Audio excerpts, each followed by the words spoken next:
আবেদুল জামান জিলা কংগ্ৰেছৰ সভাপতি, মোৰ সৈতে অহা ধুবুৰীৰ পৰা হাৰুনান ৰছিদ, আলকাজ যুৱ কংগ্ৰেছৰ সভাপতি,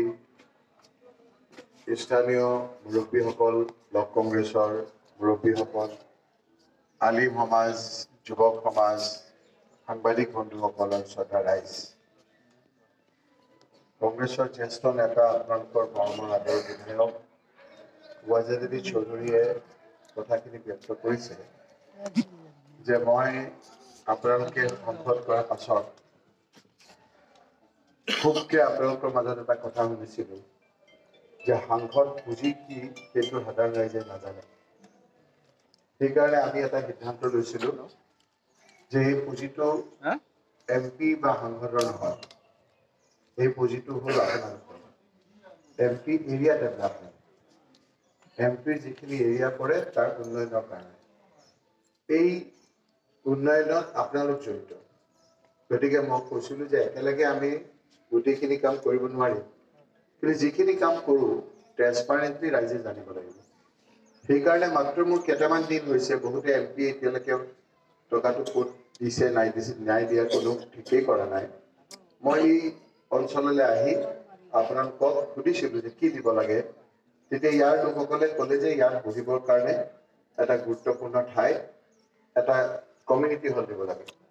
ৱাজেদ চৌধুৰীয়ে মোক ক'লে যে এই কমিউনিটি হল দিলে অন্ততঃ দূৰৰ পৰা অহা মানুহবিলাকে বহি সিদ্ধান্ত ল'ব পাৰে, আলোচনা কৰিব পাৰে। আৰু এই কথাখিনি খুব গুৰুত্বপূৰ্ণ যে এখন বজাৰত বা এটা জনবহুল ঠাইত বহিবৰ কাৰণে এটুকুৰ ঠাই লাগে, যিবোৰ ঠাইত বহিলে বহু কথা আলোচনা কৰিব পাৰে। যদি আপোনালোকে ভাল কামত লগায়, এই ঘৰটোৰ পৰাই আপোনালোকৰ বহু ভাল চিন্তা উদয় হয়। বেংগলত যদি আপোনালোকে যায়, এনেকুৱা সৰু সৰু ক্লাব থাকে। আমি ক্লাব মানে বেলেগ কিবা বুজো, কিন্তু ক্লাবত ভাল ভাল কথা আলোচনা হয়, সেই ঠাইখিনিৰ উন্নতিৰ কথা আলোচনা হয়, সেই ঠাইখিনিত কেনেকৈ গোটেই মানুহখিনিক লৈ আগবাঢ়ি যাব পৰা যায় সেই কথাখিনি আলোচনা হয়।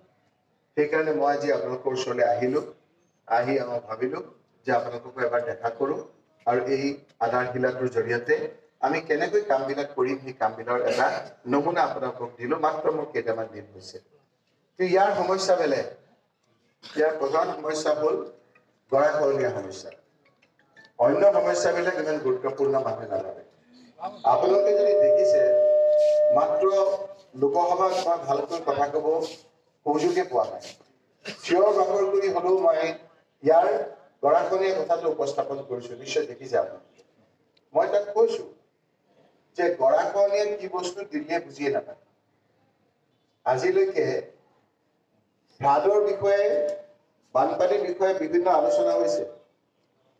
ব্ৰহ্মপুত্ৰ আৰু তাৰ উপনৈসমূহৰ গৰাখহনীয়া, সেই কথাখিনি বুজিবৰ কাৰণে দিল্লীক কৈছোঁ, স্পীকাৰ ডাঙৰীয়াক কৈছোঁ যে আপুনি অল পাৰ্টি এটা ডেলিগেশ্যন পঠিয়াই দিয়ক, যে আমাৰ এই অঞ্চলৰ মানুহে কেনেকৈ থাকে,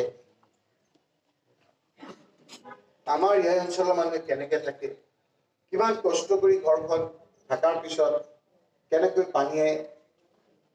পানী নোসোমায়, পানী গৰাখহনীয়া মাটি নাইকিয়া কৰি দিয়ে। মই লোকসভাত কৈছোঁ, আপোনালোকে পাহৰি গৈছে, মই আকৌ দেখুৱাই দিম যে শ শ বিঘা মাটি জমিদাৰ একেকোবে দুখীয়া হৈ যায়।